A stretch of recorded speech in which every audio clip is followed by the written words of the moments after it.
নারীও মানুষ নর মানুষ সৃষ্টি মহান স্রষ্টার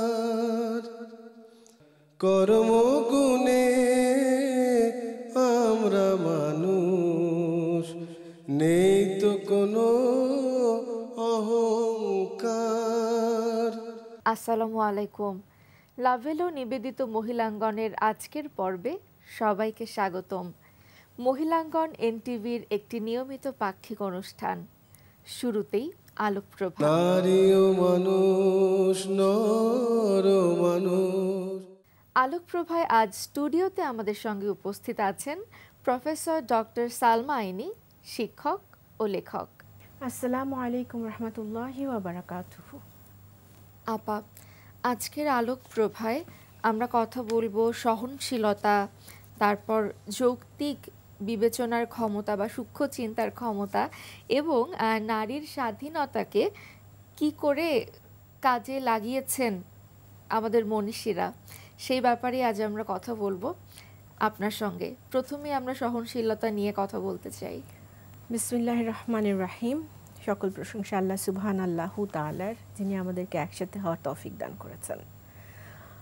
সহনশীলতা একটা ব্যাপক একটি শব্দ, এর মধ্যে যে কত কিছু চলে আসে। আর এই মুহূর্তে যেটি মনে হচ্ছে যে আমাদের চারিদিকে যদি তাকাই, ব্যক্তিগত, সামাজিক, আর্থিক, অর্থনৈতিক সব ক্ষেত্রেই যেটির বড় ধরনের অভাব রয়েছে সেটি হচ্ছে সহনশীলতা।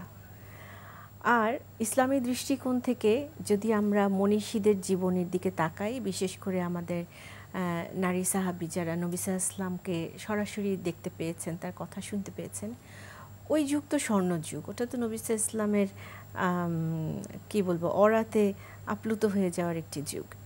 তো সেই সময়ে তাদের যে সহনশীলতার মাপকাঠি এবং উচ্চতা, সেটি অনেকটা এখন আমাদের কাছে রূপকথার মতো মনে হতে পারে, যেটা কোনোদিনও সম্ভব না বা কি করে সম্ভব। কিন্তু আসলে যেই ব্যক্তি কিনা ইসলামের ছায়াতলে চলে এলো, বা যিনি কিনা আল্লাহ সুবহানাহু ওয়া তাআলাকে ঠিক তেমনিভাবে ভালোবাসলেন যেভাবে তাকে ভালোবাসতে বলা হয়েছে, এবং নবী সাল্লাল্লাহু আলাইহি ওয়াসাল্লামকে অনুসরণ করলেন যেভাবে তাকে অনুসরণ করতে বলা হয়েছে, তার জন্য এই গুণাবলীগুলো কোনো অতি আশ্চর্যের ব্যাপার নয়, তার জন্য এগুলো সহজ। আল্লাহ সুবহানাহু ওয়া তাআলা বলেছেন যে কিনা আমার দিকে একটুখানি এগোয়, আমি তার দিকে অনেক বেশি এগিয়ে যাই। তো এই সহনশীলতা আমরা যদি কিছু উদাহরণের কথা চিন্তা করি, এখন যেটি বলতে চাচ্ছিলাম যে আমাদের এখানে সব কিছুই হয়তো আমরা বলবো উন্নতির দিকে যাচ্ছে, কিন্তু সহনশীলতার ক্ষেত্রে উন্নতি হচ্ছে কিনা এটা অবশ্যই একটি কোয়েশ্চেন মার্ক। তো খাদিজা রাদিয়াল্লাহু তাআলা আনহার দিকে যদি আমরা তাকাই, তিনি তো অত্যন্ত ধনী ছিলেন, উনি সমাজে প্রতিষ্ঠিত ছিলেন, উনি আল্লাহ সুবহানাহু ওয়া তাআলা তাকে তৈরি করেছিলেন খুব সুন্দরভাবে, সুন্দর অবয়বে। এমন কিছু নেই যেটা কিনা ওনার জীবনে ছিল না, উনি পরিপূর্ণ একজন নারী ছিলেন। তো এই পরিপূর্ণ নারী, তিনি নবী সাল্লাল্লাহু আলাইহি ওয়াসাল্লামকে বিয়ে করলেন, তারপরে নবী সাল্লাল্লাহু আলাইহি ওয়াসাল্লামের নবুয়ত ঘটল, তিনি তাকে শেল্টার দিলেন, তিনি তাকে আগলে রাখলেন। এই যে তার প্রতিটি কথায় বিশ্বাস স্থাপন করা, যখন কুরাইশদের মধ্যে কেউ তাকে বিশ্বাস করছে না, তখন একজন মেয়ে হয়ে, একজন নারী হয়ে ওনাকে সেই শক্তি দিয়ে ওনাকে ধরে রাখা, সর্বোত্তম বন্ধু হিসেবে কাছে থাকা, নবী সাল্লাল্লাহু আলাইহি ওয়াসাল্লামের প্রতিটি কথা দ্বিধা দ্বন্দ্বের ঊর্ধ্বে রেখে তাকে বিশ্বাস করা এবং তার পাশে দাঁড়িয়ে যাওয়া, এটি হচ্ছে একটি বিরাট সহনশীলতার বিষয়। আমরা নিজেদেরকে যদি একটু চিন্তা করি যে আমাদের পার্টনারের সাথে বা আমাদের আশেপাশে যারা আছেন তাদের সাথে আমরা কতটুকু সহনশীল, এটি একটি উদাহরণ। আর তারপরে যদি আমরা খাদিজার কথা বলি, যখন তিনি ইসলামের ছায়াতলে চলে এলেন, এরপর তো ওনাদের দুর্দশার দিন শুরু হয়ে গেল। ওনার সেই সামাজিক অবস্থান বা উনি যে ধনী, ওনার যে সম্পদ, কোনো কিছুই কিন্তু তখন আর ওনাকে কষ্ট থেকে দূরে রাখতে পারলো না। উনি না খেয়ে থাকতে হয়েছে, ওনাকে একঘরে করা হয়েছে, উনি অসুস্থ হয়ে পড়েছেন, অসুস্থ অবস্থায় উনি ইন্তেকাল করেছেন, অপুষ্টিতে ভুগেছেন, এবং ওনার ধন সম্পদ উনি সব আল্লাহ সুবহানাহু ওয়া তাআলার রাস্তায় খরচ করে ফেলেছেন। কতখানি ধৈর্যশীল, সহনশীল হলে নিজের জীবনে কেউ এই ধরনের দুঃখ টেনে আনতে পারে। এগুলো ছোট করে বললাম। তারপরে আসি আমরা যদি আমরা আসিয়ার কথা মনে করি, তিনি ছিলেন ফিরাউনের স্ত্রী। তিনি তো একজন রাজরানী, সর্বোচ্চ রাষ্ট্রীয় ক্ষমতার অধিকারী তখন ফিরাউন, এবং তার তো ধন সম্পদের কথা আমরা এখনো টুকিটাকি দেখতে পাই। তো সেই রকম একজন মহিয়সী নারী, যিনি কিনা যখন তার উপরে আল্লাহ সুবহানাহু ওয়া তাআলা যখন ছায়া চলে এলো, তিনি যখন বুঝলেন যে আমার প্রভু কে, এবং তিনি যখন আল্লাহ সুবহানাহু ওয়া তাআলাকে মেনে নিলেন এবং ইসলামের ছায়াতলে চলে এলেন, তখন কি হলো, তার উপরে সমস্ত অত্যাচার শুরু হয়ে গেল। এবং ফিরাউন তখন এই যে ধন সম্পদ তার ছিল, তিনি মহারানী, সেই রাজকীয় সব কিছু থেকে তাকে বিচ্যুত করা হলো। তাকে একেবারে সাধারণ মানুষ কৃতদাস দাসীর সাথে যা করা হতো, তার চাইতেও ভয়ঙ্কর শাস্তি, তার চাইতেও ভয়ঙ্কর কষ্ট কি দেওয়া হয় নাই শারীরিকভাবে। আর মানসিকভাবে আমরা একটু বুঝে নিই, রাজরানী যদি একেবারে মানে পথে পড়ে যাওয়া শুধু না, তার অবস্থান সব দিক দিয়ে নাজেহাল করে ফেলা হলো। এবং শারীরিক কষ্টগুলো আমরা জানি যে তাকে চাকার সাথে বেঁধে রাখা হতো, তার হাত পা ছিঁড়ে ছিঁড়ে যেত, তখনও তিনি হাসি মুখে স্মিত মুখে থাকতেন। কিভাবে? ওই যে আল্লাহ সুবহানাহু ওয়া তাআলার দিকে তাকিয়ে। এর নাম হচ্ছে সহনশীলতা। এবং আরেকজনের কথা এখানে না বললেই না, তিনি হচ্ছেন উম্মু সুলাইম বিনতে মিলহান। তিনি যখন জাহিলি যুগ পার হয়ে যখন তিনি ইসলামের ছায়াতলে চলে এলেন, প্রথমেই তার জীবনে যেটি ঘটল সেটি হচ্ছে, ওনার স্বামী ছিলেন মালিক ইবনে নাদার, এবং ঘটনা যেটি ঘটল, প্রথম ইসলামে আসার ফলে ওনার যেই পুরস্কার মিলল সেটি হচ্ছে ওনার স্বামী তাকে ত্যাগ করে ফেললেন। তিনি বললেন যে তুমি তো এই যে বেদুইনের কাছে বারবার যাচ্ছ, মানে নবী সাল্লাল্লাহু আলাইহি ওয়াসাল্লামের প্রতি ইঙ্গিত করে, তো তুমি তার কাছে তো যাও এবং তুমি এমন সব খবর নিয়ে আসো যেগুলো আমার পছন্দ না। তো এই সময় উনি স্বামীর কথার মানে উত্তরে একবার উনি বললেন যে হ্যাঁ, তিনি বেদুইন, কিন্তু আল্লাহ তিনি তাকে তার বান্দা হিসেবে কবুল করে নিয়েছেন এবং আমাদেরকে সৎপথ প্রদর্শনের জন্য নির্দেশ দিয়েছেন। তখন মালিক জানতে চাইলো যে তাহলে আজকের খবর কি? তখন উনি খবর দিলেন যে এখন থেকে মদ হারাম হয়ে গিয়েছে। এই যে মদ হারাম হয়ে গিয়েছিল, এবং এই মালিক ইবনে নাদার তিনি একজন, উনি মদ পান করতেন, উনি মদ্যপ হতেন। তো এই যে ওনার জন্য এটা মনে হলো যে আমি ইসলামের ছায়াতলে তো আসবই না, আর যে কিনা আমাকে এই ধরনের কথাবার্তা বলে, সুপথে ডাকে, তার কাছে এটা সুপথ ছিল না, তাহলে আমি তাকে সর্বোচ্চভাবে ত্যাগ করব। ওনাদের সুখের সংসার, শান্তির সংসার, সুন্দর সংসার ভেঙে উনি চুরমার করে দিয়ে শিশুপুত্র আনাস ওনাকে সহ ওনাকে একাকী রেখে, মানে আমি বলছি উম্মু সুলাইম বিনতে মিলহানকে একাকী রেখে উনি কিন্তু ত্যাগ করলেন। এবং উনি একদম অসহায়, উনি যেহেতু একজন আনসারী ছিলেন, উনি অসহায় অবস্থায় পড়ে গেলেন। তো এই হচ্ছে সহনশীলতা, এই হচ্ছে তাদের সহ্য শক্তি। এবং তারা কেন এই সহ্য করেছেন? একমাত্র আল্লাহ সুবহানাহু ওয়া তাআলাকে খুশি করার জন্য। সহ্য করার অর্থ এই না যে দুনিয়ার কোনো কারণে, দুনিয়ার গেইনের জন্য আমি কোনো কিছু সহ্য করব। আমাদের একজন মুসলিম হিসেবে প্রতিটি কাজ, প্রতিটি কথা, প্রতিটি চিন্তা হওয়া উচিত আল্লাহ অভিমুখী, যাতে করে ওনাকে সামনে রেখে আমাদের প্রতিটি পদক্ষেপ আমরা নিতে পারি। একটু সূক্ষ্ম চিন্তা বা যেটা আমরা বলছিলাম যে যৌক্তিক বিবেচনার ক্ষমতা, এটা নিয়ে খুব সংক্ষেপে একটু শুনতে চাই আপনার থেকে। যৌক্তিক চিন্তা হচ্ছে একজন মুসলিমের একটি অনবদ্য গুণ।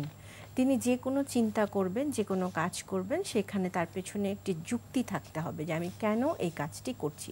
সেই যুক্তিটি হতে হবে ইসলাম ভিত্তিক। আবার এটা মানে যথেচ্ছ যুক্তি না, যে যুক্তির জন্য যুক্তি, তর্কের জন্য তর্ক, তা না। এটি হতে হবে যে আমাকে আল্লাহ সুবহানাহু ওয়া তাআলা কী করতে বলেছেন, এই কারণে আমি এই কাজটি করব। এই জন্য আমি ডান বাম, উত্তর দক্ষিণ পূর্ব পশ্চিম কিছুই তাকাবো না। এটা হচ্ছে এই যুক্তিবোধ, এই সূক্ষ্ম বিচার বুদ্ধি তার থাকতে হবে। তো এই যৌক্তিক বিবেচনা নিয়ে যদি আমরা বলতে চাই, আমরা আবারও উম্মু সুলাইম থেকে আরেকটি উদাহরণ নিতে পারি। সেটি হচ্ছে যে ওনার যখন ডিভোর্স হয়ে গেল, তখন উনি দ্বিতীয় বিয়েতে গেলেন। আচ্ছা। তো দ্বিতীয় বিয়ে কার সাথে হলো? আবু তালহার সাথে। আবু তালহা তখন সবচেয়ে সুদর্শন, উনি ধর্নাঢ্য, উনি তরুণ, উনি সব দিক দিয়ে সৌন্দর্যে অনেক উপরে। সমস্ত মেয়েরা, মহিলারা ওনাকে সত্যিকার অর্থে যেটা বলা হয় যে ওনার সাথে বন্ধনে আবদ্ধ হতে খুবই আগ্রহ ছিলেন। তা উনি করলেন কি, উনি উম্মে সুলাইমকে পছন্দ করলেন, উনি পয়গাম পাঠালেন। উম্মে সুলাইম তখন দেখলেন, তখন কিন্তু আবু তালহা মুসলিম হননি, আচ্ছা। তখন উনি মুশরিক আছেন। তো এখন আমাদের উম্মে সুলাইম কি করলেন, ওনার যে তীক্ষ্ণ বুদ্ধি যেটি নিয়ে আমরা আলোচনা করতে চাচ্ছি সেটা হচ্ছে এই বিয়ের প্রস্তাব পাওয়ার পর তিনি একেবারে যুক্তি দিয়ে ওনাকে বললেন যে আপনি কি জানেন না যে ইলার ইবাদত আপনি করেন তা মাটি দ্বারা তৈরি? তিনি বললেন হ্যাঁ তা ঠিক। তখন সুলাইম আবার বললেন এটি গাছের পুজো করতে আপনার লজ্জা হয় না? মানে কি ডিরেক্ট অ্যাপ্রোচ। আপনি ইসলাম গ্রহণ করলে আপনার সাথে বিয়েতে আমার আপত্তি থাকবে না। তো এইখানে তিনি বিয়ে করার শর্ত দিয়ে দিলেন যে তাকে মুসলিম হতে হবে, তাকে অনেক উপাস্য বাদ দিয়ে একমাত্র আল্লাহ সুবহানাহু ওয়া তাআলাকে প্রভু হিসেবে মেনে নিতে হবে। এই যে ওনার যে দূরদর্শিতা, তখন উনি ওনাকে এমনও বলা হচ্ছে তুমি কি আরো গহনা চাও, আরো মহারানা চাও, আরো এই চাও, আরো এই চাও, মানে পৃথিবীর সব লোভ সৃষ্টিকারী তাবৎ পদার্থের কথা সামনে আনা হলো। তখন উনি বলেছেন দৃঢ়ভাবে যে একজন ইসলাম গ্রহণকারী ব্যক্তি একজন না গ্রহণকারী ব্যক্তির সাথে একসাথে থাকতে পারবে না। কাজী উনি আনডন্টেড ছিলেন ওনার চিন্তা ভাবনায় এবং কাজে, এবং উনি যে যুক্তি দিলেন যে কেন এক উপাস্য, কেন বহু উপাস্য এবং কাকে উপাস্য হিসেবে নেব, এই যুক্তি তর্কে কিন্তু উনি সময় দিলেন আবু তালহাকে, আপনি সময় নিন, আপনি ডিসিশন নিন, আমাকে জানান। আবু তালহা কিন্তু পরবর্তীতে দেখলেন যে ওনার কথা খুবই অকাট্যভাবেই লজিক্যাল। তো এটার উপর ভিত্তি করে উনি ইসলাম গ্রহণ করেন এবং উনি ওনার সাথে বিয়েতে মত দেন। আমরা এই বিষয়ে আগামী পর্বে কথা বলবো। আজ স্টুডিওতে এসে আমাদেরকে সময় দেওয়ার জন্য অসংখ্য ধন্যবাদ। আপনাকেও ধন্যবাদ। নারী ও মানুষ, নর ও মানুষ। আলোচনার জন্য আজ স্টুডিওতে আমাদের সঙ্গে উপস্থিত আছেন মাহসিনা মমতাজ মারিয়া, টিচার ট্রেনার এবং এডুকেশন কনসালটেন্ট। আসসালামু আলাইকুম। আপা, আজকে আমরা কথা বলবো সত্যবাদিতা নিয়ে, যেই গুণটা আসলে প্রচণ্ড রকমের চর্চা করা দরকার আমাদের পারিবারিক, সামাজিক এবং রাষ্ট্রীয় জীবনে। তাই শুরুতে একটু আপনার কাছ থেকে জানবো যে সত্যবাদিতাকে আপনি কেমন করে ব্যাখ্যা করবেন? ধন্যবাদ। সত্যবাদিতা আসলে তুমি যেরকম বলছিলে, এটা আসলে একটা ছোট্ট টপিক না। শব্দটা যত ছোট এটা তত ছোট না। এইটাকে আসলে আমি যদি আমার মতন করে বলি, আমি যেভাবে কোরআন হাদিসের আলোকে নিজের জন্য নিজেকে ডিফাইন করি সত্যবাদিতাকে, সেটা হচ্ছে এটা একটা সচেতনতা, ইংলিশে যেটাকে কনসিয়াসনেস বলে, যে আমি আমার কথা, আমার কাজ, আমার পরিচয়, আমার মানুষের সাথে লেনদেন, আচার ব্যবহার, সমস্ত বিষয়ে আমি সচেতন থাকব। এবং কিভাবে, কেন সচেতন থাকব? আমি এটা ভেবে সচেতন থাকব যে আমার প্রত্যেকটা কাজ, প্রত্যেকটা অ্যাকশন আল্লাহ রাব্বুল আলামিন আমাকে দেখছেন। এবং তখনই আমি যখন এটা মাথায় রাখবো যে আমাকে আল্লাহ দেখছেন, তখনই আমি সত্য আচরণ, সত্য কথা, সত্য কাজ করতে অটোমেটিক্যালি অনুপ্রেরণা পাবো। এটা একটা বিষয়। আর আরেকটা বিষয় যেটা একদম ডাইরেক্ট কোরআনিক রেফারেন্সে যদি বলি, সূরা বনী ইসরাঈল আল্লাহ রাব্বুল আলামিন বলেছেন যে সত্য বিজয়ী হবে এবং মিথ্যা মুছে যাবে। এবং কোরআনের আরও এক জায়গায় এসছে যে মিথ্যাটা একটা বাবলের মতন, একটা বুদবুদের মতন, হ্যাঁ, সত্যটা হচ্ছে পানির মতন। এই উপমাটা আল্লাহ দিয়েছেন। তো এটা হচ্ছে সত্যটা বোঝার একটা সহজ একটা উদাহরণ, যে আমরা যখন একটা বন্যা হয় বা সমুদ্রের পাড়ে যখন আমরা দাঁড়াই, তখন ফেনার মতন যে পানিগুলো আমাদের পায়ে এসে লাগে সেটা কিন্তু আস্তে করে পানির সাথে মিশে যায়, তখন সমুদ্রের নীল পানিটাই আমাদের পায়ের ভেতরে থাকে।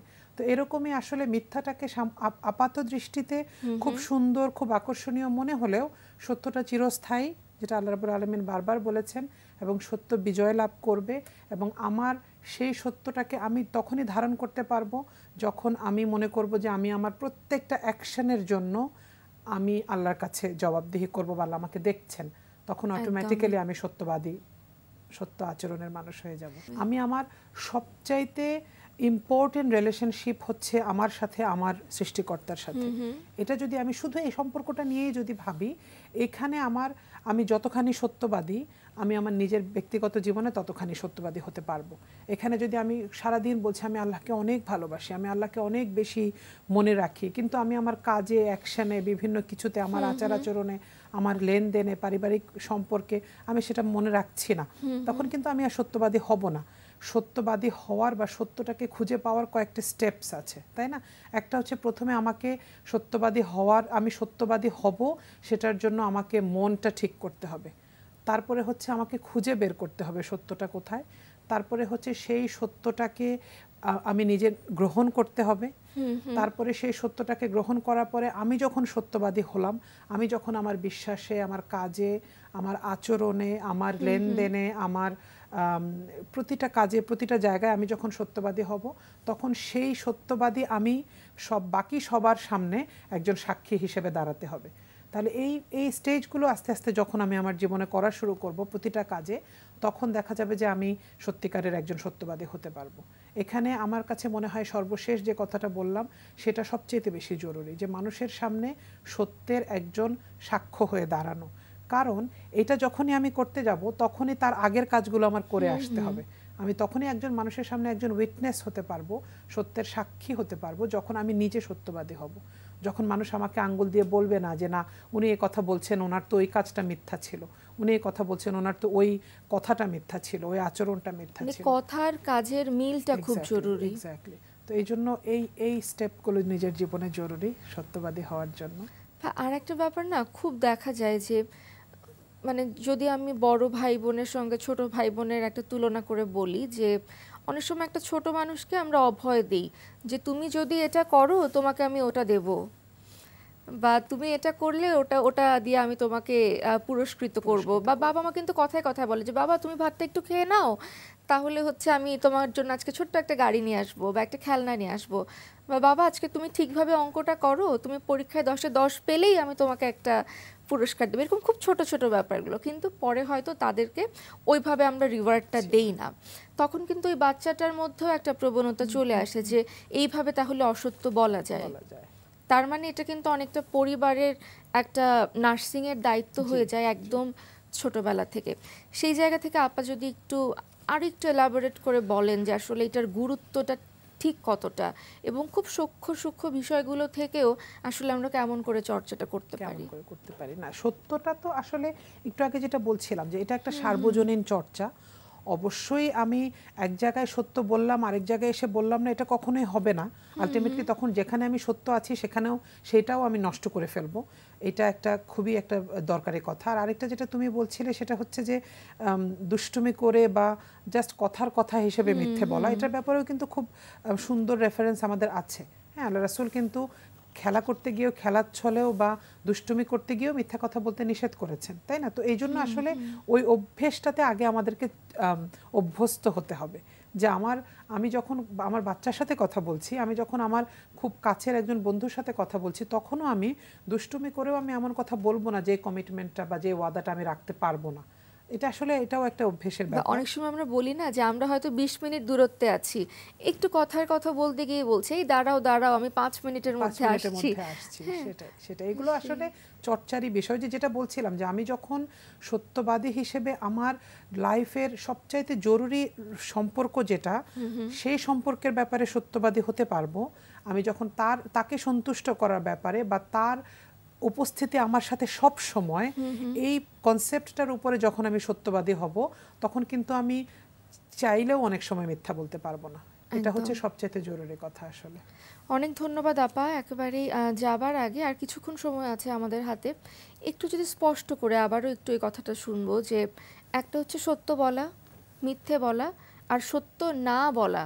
অনেক সময় আমরা একটা সূক্ষ্ম ডিফার করার চেষ্টা করি। যে কোনো সময় যেখানে হচ্ছে জীবন মৃত্যুর ব্যাপার চলে আসছে, ঠিক সেরকম একটা মুহূর্তে মিথ্যে বলার কোনো একটা রেফারেন্স আমরা পেয়েছিলাম। এই ব্যাপারে আপা আপনার কিছু বলার আছে কিনা? প্রথমত হচ্ছে মূল প্রিন্সিপালটা বা মূল ব্যাপারটা হচ্ছে এইরকম যে একজন মুসলমানের কাছে মিথ্যার কোনো জায়গা থাকবে না। হ্যাঁ, সে সবসময় সত্য কথা বলবে, সে সত্য কথা প্রচার করবে, সে সত্যের উপরেই থাকবে। এখন সত্য না বলার যে বিষয়টা, সেটা তুমি যেরকম বলছিলে এরকম আসলে কিছু কন্ডিশন আছে, তাই না? আমরা জানি যেটা, যে যখন আমার লাইফ রিস্ক আছে, আমার জীবন এখন বিপন্ন হতে পারে এরকম কোনো জায়গায়, বা কোনো একটা সময় আমি হয়তো কোনো একটা বাজে পরিস্থিতিকে আটকানোর জন্য, হয়তো কাউকে সান্ত্বনা দেওয়ার জন্য সাময়িকভাবে একটা কথা বলছি, টেকনিক্যালি আমি সত্যটা বলছি না হয়তো, কিন্তু আমি ডাইরেক্ট মিথ্যা বলবো না। এই বিষয়গুলো তখনই আমি ভালোভাবে ইউজ করতে পারবো, বা এই বিষয়গুলোতে তখনই আমি ভালোভাবে পারফর্ম করতে পারবো যখন আমার মনটা সত্যবাদী হবে। তা না হলে দেখা যাবে এই রেফারেন্সগুলো থাকা সত্ত্বেও বা এই সুযোগগুলো থাকা সত্ত্বেও আমি জানি আমার সুযোগ আছে, কিন্তু তারপর আমি ওগুলোকে অন্যভাবে ইউজ করব, হয়তো খারাপভাবে ইউজ করব, অপব্যবহার হয়ে যাবে। সেটাই। অসংখ্য ধন্যবাদ আপা আজ স্টুডিওতে এসে আমাদেরকে সময় দেওয়ার জন্য। তোমাকেও ধন্যবাদ, এনটিভিকেও ধন্যবাদ। সুপ্রিয় দর্শক, আজ আমরা কথা বলছিলাম সত্যবাদিতা নিয়ে। তার মানে আমাদের জীবনের সূক্ষ্ম থেকে সূক্ষ্মতম যে কোনো কাজেও আসলে আমাদের সত্যবাদিতার চর্চা করবার প্রয়োজনীয়তা রয়েছে। আমাদের আজকের আলোচনা পর্ব এ পর্যন্তই। বিশ্বের যে কোনো প্রান্ত থেকে যে কোনো সময়ে মহিলাঙ্গন দেখতে চাইলে আপনাকে ভিজিট করতে হবে আমাদের ওয়েবসাইট www.ntvbd.com। এছাড়াও চোখ রাখতে পারেন আমাদের ইউটিউব চ্যানেল এবং ভেরিফাইড ফেসবুক পেজে। এছাড়া আপনার যে কোনো পরামর্শ, মতামত কিংবা অভিমত লিখে জানাতে পারেন আমাদের ঠিকানায়। পরিচালক মহিলাঙ্গন, এনটিভি, বিএসইসি ভবন, 7ম তলা, 102 কাজী নজরুল ইসলাম এভিনিউ, কারওয়ান বাজার, ঢাকা 1215। আজ এ পর্যন্তই। আগামী পর্বে নিশ্চয়ই আমরা অন্য কোনো বিষয়ে কথা বলবো। সেই পর্যন্ত সবাই সুস্থ থাকুন এবং নিরাপদে থাকুন। আসসালামু আলাইকুম। সৃষ্টি মহান স্রষ্টার কর্মগুণে আমরা মানুষ